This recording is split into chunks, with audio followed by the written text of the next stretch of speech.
Ти от доста години се развиваш и непрекъснато ходиш по събития. Какво би казал като лидерски урок, който си взел, така, откраднал си от някое събитие? За мен е много важно дали си лидер или не си, няма никакво значение, да се вслушваш в мнението на другите. Малко хора го правят, повечето са на принципа аз и аз съм прав, което за мен лично е голяма грешка. Много е важно, особено ако си лидер, да се научиш време да се вслушваш в мнението на другите и когато си грешка да си признаеш, че не си в правилната посока поел и да успееш да промениш курса на събитията.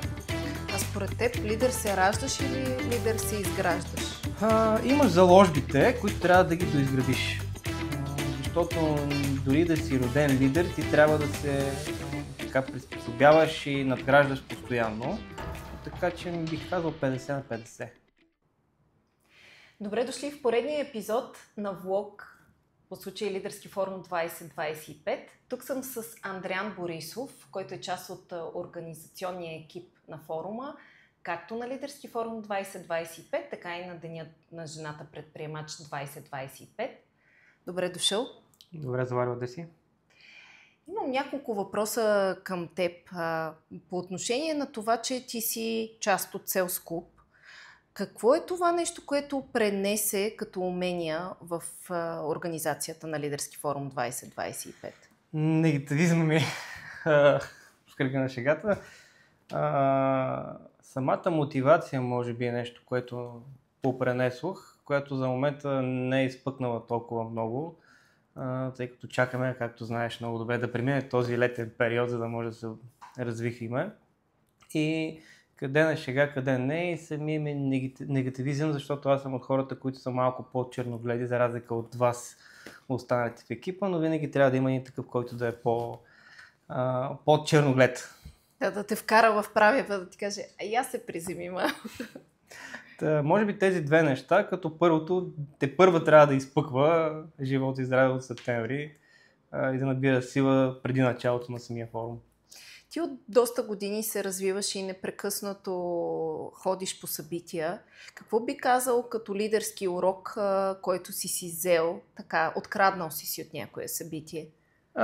То мисля, че не съм го откраднал, ами съм го научил с времето. За мен е много важно дали си лидер или не си, няма никакво значение, да се вслушваш в мнението на другите. Малко хора го правят, повечето са на принципа аз и аз съм прав, което за мен лично е голяма грешка. И много е важно, особено ако си лидер, да се научиш време да се вслушваш в мнението на другите и когато си грешка да си признаеш, че не си в правилната посока поел и да успееш да промениш курса на събитията. Защото това ще е окей както за теб, така и за идеята, проекта, компанията, няма значение. А според теб лидер се раждаш или лидер се изграждаш? Имаш заложбите, които трябва да ги доизградиш. Защото дори да си роден лидер, ти трябва да се приспособяваш и надграждаш постоянно. Така че бих казал 50 на 50. Имаш родени си с някакви заложби, които трябва да ги поддържаш постоянно в кондиция. Казват, че за лидерство трябва да имаш определени навици изградени, но те може да са от страна на меки или на твърди умения. За теб коя е истината? Може би пак по средата. Аз винаги съм бил човек на не на двете крайности, опитвам се да бъда балансьор в всяко едно отношение, така че по всяко нещо трябва да си умерен. Като тук по същия начин бих казал. Ти си от тези от клубът на ставащите в 5 сутринта. Това ли е един от твоите навици, които те прави успешен и ти помага да действаш повече? За успешен не знам, за нещо, което успява да ме фокусира, със сигурност работи. Навиците се изграждат с години, естествено. Това е нещо, което съм го изградил от над 15 години. Да, ставам рано сутрин, лягам късно вечер. Така се зареждам, за да мога сутринта да съм много по-трудоспособен като цяло. Определено това има ефект и всеки един, който съм успял да го приобща към този клуб на ранобудните, след някакъв период казва, че определено действа много така тонизиращо и положително. Аз се надявам да започна да влизам в този клуб, а не да съм само изключена. От известно време се опитвам да те предръпвам, да видим кога ще получи този номер. Ти като човек също така се застъпваш за подкрепата и на женското предприемачество и не случайно и Денят на жената предприемач е част от Лидерски форум 2025. Какво би споделил като своето мнение, защо влизаш в тази подкрепа на женското предприемачество? Аз от доста време се опитвам да изравниме силите, както казах, винаги съм балансьор по средата. Дори с Васко, с самата организация, с всичките неща, които правим в самия селс клуб като цяло. Аз съм човек, който постоянно дърпа и искам в всеки един панел или поне да се опитаме максимално да се доближат мъже-жени в така 50 на 50, като за момента сме постигнали може би 70 на 30 в полза на мъжете, естествено. Което разбираемо, тъй като голяма част от менталитета на цялото ни общество е насочено към това, че мъже е силната фигура. Това е моята мотивация всъщност да се опитаме максимално да изравниме двата полюса, защото по никакъв начин не може да кажем, че жените отстъпват за голяма част от позициите. Сега, жена каменар, със сигурност физически ще отстъпя на мъж каменар, но говорим за масовите професии. Това е моята цел всъщност, да допринесеме за тази равноправност. За теб едно успешно събитие какво представлява и всъщност какво съдържа то?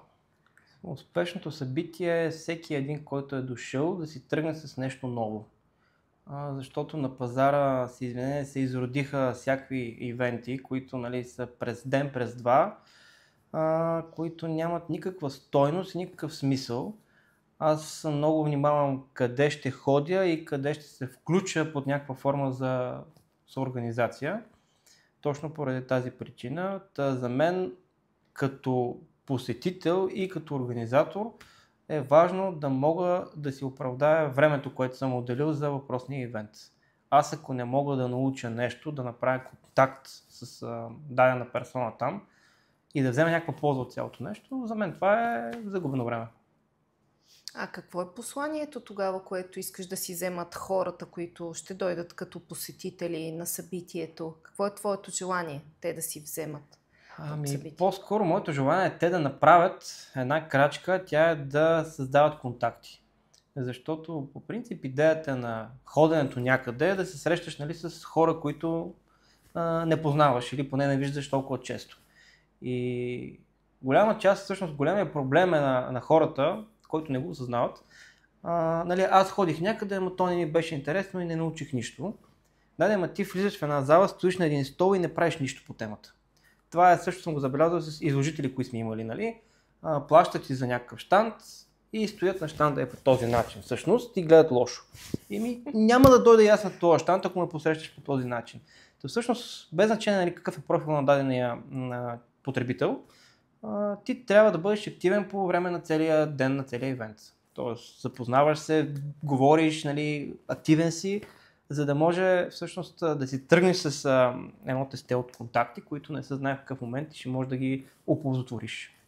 Аз бих те и допълнила тук, защото забелязвам също така, че много хора си взимат контакти, но после не ги обработват, грубо казано. И те просто остават като едни хубави контакти, които си направил в определен момент. Но когато след това до 3 дена след събитието инициираш някакъв тип комуникация, все още те помнят хората. А ако оставиш повече от седмица, трябва доста да са те запомнили. Или да кажат, с този човек какво точно си говорех и някак си загубваш този ефект, който е имал вече. Напълно съм съгласен с теб. Тук опира вече и до профила на въпросния човек. Ако кажем, че става въпрос за селс експерти и нагоре, много зависи колко ти е опита като години. Защото определено, ако ти си човек, който те първо се учи на търговската дейност, за тебе е важно и ти си мислиш, че е важно да събереш едни контакти и да кажеш, аз бях там и имам вече едни 20 визитки. Но както каза ти, ако аз не ги прозвъня тия 20 визитки, аз ги губя, защото няма да запомнят. Но ако ти си човек с богат опит, може да ги прозвъниш след 2 седмици и тези хора пак може да направиш така, че да се сетят за теб. Но тук вече опираме до други такива качества, които се учат с годините в практиката. Тая причина малко ги разделям нещата. Да. Има, нали, хора и хора, казуси и казуси. Затова, както казах и по-рано, човек трябва постоянно да се надгражда. Нали, не може да стоиш на едно флет ниво, защото просто в един момент потъваш. Ти като част от управлението на Sales Club си видял доста различни образи, типажи на хора, така ако мога да се изразя. И там има и предприемачи, и специалисти. До каква степен хората, които са предприемачи или са на ръководни позиции, обръщат внимание на селс уменията си? Повечето. Ние много внимаваме в конкретния Sales Club какви профили, какви аудитории ще идват при нас. Не правиме нищо на всяка цена, точно поради тази причина. Не искаме да бъдем посредствени, нали, едни от многото, които правят нещо безмислено. Така че аз съм се научил отдавна, пък и с колегите също го правим това нещо, да казваме не. Ако дадена компания или дадена персона не отговарят на нашата визия най-малкото, което защото, нали, да правиш нещо съвместно, трябва да имаш допирни точки и възгледи. Така че бих казал, че над 95% от хората, които са при нас в Sales Club като активност, са хора, които така залагат доста на това да подобряват своите търговски качества и умения. А другите 5, които са при нас пък ги няма, нали, гледат да започнат да го правят. Нали, идват да се учат всъщност. Така че ти няма как да си успешен лидер без да имаш съвкупност от качества, защото просто няма как да стане. А ти считаш ли тогава, че за да си лидер, ако да речем си с вродени умения и се надграждаш своите меки умения за лидерство, трябва да си надградиш задължително и тези за търговски умения? Аз съм от хората, които смятат, че трябва да се надграждат всички умения постоянно. Наскоро се виждах с едни познати и точно това говорихме, нали, кои качества, какви умения, нали, какво предпочиташ повече, нали, оперативно, търговско, какво си. Аз им казвам, нали, ти не можеш да си го избираш в такъв момент. Ти трябва, нали, да учиш постоянно за всяко едно нещо, за да може, когато колелото се счупе нали, в машината, ти да го замениш като лидер, докато, нали, успееш да го поправиш с друг кадър или с нещо от сорта. Следователно ти трябва да имаш всичките умения. Нали, то не става от днес за утре, естествено всичко това се надгражда с времето, но... Аз имам едно вярване, че всеки един човек може да бъде лидер сам на себе си и че това изначално е привилегия и също така задължение на всеки един, защото когато си лидер сам на себе си, независимо дали си предприемач, управляваш някаква компания, а просто управляваш себе си по-добре, тогава си по-удовлетворен от себе си и затова ти си надграждаш непрекъснато умение и се чувстваш добре, защото се самоизграждаш повече. Това да се надграждаш, както казваш ти, с различни умения, дали е нещо, което е някаква просто клиширана така препоръка към всеки един човек да се развива, или просто е нещо като задължение да го правиш всекидневно или месечно или седмично? Ами аз първо да кажа, че съм съгласен с това, което казваш ти, и всъщност преди да станеш лидер, ти трябва да бъдеш лидер на себе си. Защото няма как иначе да управляваш група хора, без да можеш да управляваш теб самия. Говорим най-малкото времево. Голяма част от хората не могат да си определят, да си менежират времето. Там нататък стават всички проблеми. Като ми кажеш, нали, аз нямам никакво време. Няма как да нямаш време. Ако трябваше да станеш, нали, по-рано, ако трябваше да легнеш по-късно и по някакъв начин си пренаредиш програмата, но точно тук опираме, нали, до управление и ти трябва да се научиш да управляваш себе си и след това да почне да управлявам 5, 10, 15 човека, цяла компания, няма значение. Извинявай, какъв беше другата част на въпроса? Ами до каква степен трябва да го правиш всекидневно и да не е клише? Ами до 100%. Аз пак казвам, че няма как да не се развиваш постоянно. Защото просто в един момент ти, ако се пуснеш по течението, то те отнася някъде другаде. Нали. Трябва да се чете, трябва да се гледат, нали, неща свързани с тематиката, която те вълнува, за да може да си в крак с нещата. То е все едно един политик да не се интересува от политика. Нали. Всеки ден в световен мащаб се случват 1000 неща, които ти трябва да си чул за тях, да знаеш, нали, да вземаш някаква позиция. И ти ако кажеш, не, аз гледам само локално тук на страната какво се случва, не ме интересува в световен мащаб, Нали, то е също и като в тази част. Нали. Може да е клише за някои хора, жалко. Аз в моята практика съм виждала, нали, връщайки се години назад, защото от 20 години се занимавам в сферата на маркетинг, пиар и реклама, и съм виждала колеги, които, да, те са се едно в едно направление, да речем в пиара, в маркетинга, в рекламата, и там са станали много добри, но пък не гледат около. Много често ти комбинираш различни методи и не е да ставаш специалист във всички методи, но когато ги комбинираш, успяваш да си много по-ефективен. И това съм го виждала като тенденции. Те казват, ама ти непрекъснато се развиваш и ходиш на различни неща и ги разбираш. То няма нужда да си професионалист във всяко едно нещо, но когато го разбираш и можеш и твоята сфера да я правиш по-добра, и това съм го виждала като тенденция, дори като се виждам с колеги, които се познаваме от 20 години, се очудвам на някои, които са тръгнали много напред, и други, които все едно времето е спряло. И аз съм го забелязал. Това, което е кофти, нали? Аз не казвам, че разбирам от всичко, но гледам нещата, които ги правят да разбирам, а нещата, които са по периферията на това нещо, което, нали, го касае под някаква форма, да съм наясно как функционират. Нали? Чисто и просто да имам така основната обща култура. Това не ме прави, нали, специалист в нещото, но не ме прави и бос. То е също като един автомонтьор. Нали? Имаш си автомонтьор за различните неща. И като спукам гума, нали, знам, че тая гума е спукана, ще пратя при гумаджия. Нали? Аз знам къде трябва да изпратя. Да. По същия начин и тук. Аз съм си специалист в нещо, но гледам да се така образувам и за страничните неща, които пак биха свързани по някакъв начин с това, което правя. Много ми хареса този пример, който даде, защото това, което аз съм забелязала от лидери, които много уважавам и които се развиват и не само локално, а и международно, е, че те непрекъснато учат, но пък и също така имам вярване, че човек, независимо какво работи, той дори в собствената си сфера може да се информира и има толкова богата информация в момента наситена, че дори може да пита ChatGPT с какво да започне и да си структурира обученията. И в този ред на мисли ти използваш ли всичко, що е свързано с AI, за да си подредиш така твоя лидерски график? За графика не бих казал, но вчера се занимавах с него точно. Реших да видя какво ще ми даде, като един бизнес план трябваше да се изготви за една от фирмите, с които, нали, имам като участие.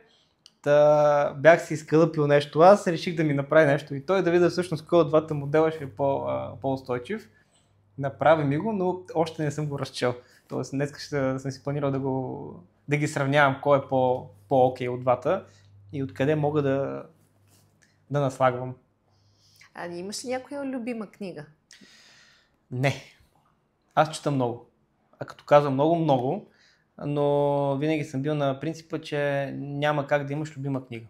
Защото всяка една книга се чете в конкретен период от живота и в различни моменти, в които ти я прочетеш, тя може да повлияе по различен начин. Следователно това не може да я направи по-хубава или по-лоша. Затова категорично нямам любима книга. Има много книги и автори, които харесвам, но не и най-най. Много ти благодаря за споделеното. За финал, би ли дал един съвет или препоръка, който мислиш, че би послужил на всеки обикновен човек, който иска да се изгражда повече като лидер? Да чете, да се вслушва в мнението на другите, да гони трендовете на пазара като цяло и да се интересува от политика. Това е много важно нещо за мен, защото тя върви ръка за ръка с икономиката. И това е много подценявано, затова и сме на такъв тип пазар в момента. Не само при нас, ами като цяло. И тук, като казваш политика, може би визираш локална, световна... Да. Световна, защото ние не сме, нали, една държава, която управлява всичко, за жалост. Ние сме част от многото и следователно, за да можеш да планираш локалната обстановка, ти трябва да се наясно с международната обстановка. Затова трябва да се интересуваш от глобалната политика, естествено и тая на местно ниво, за да можеш да структурираш и твоя бизнес по какъв начин ще работи. Заповядайте да научите повече на Лидерски форум 2025. Ние там ще бъдем с Андриан и с другите колеги от организационния екип и ще ви посрещнем с голямо удоволствие.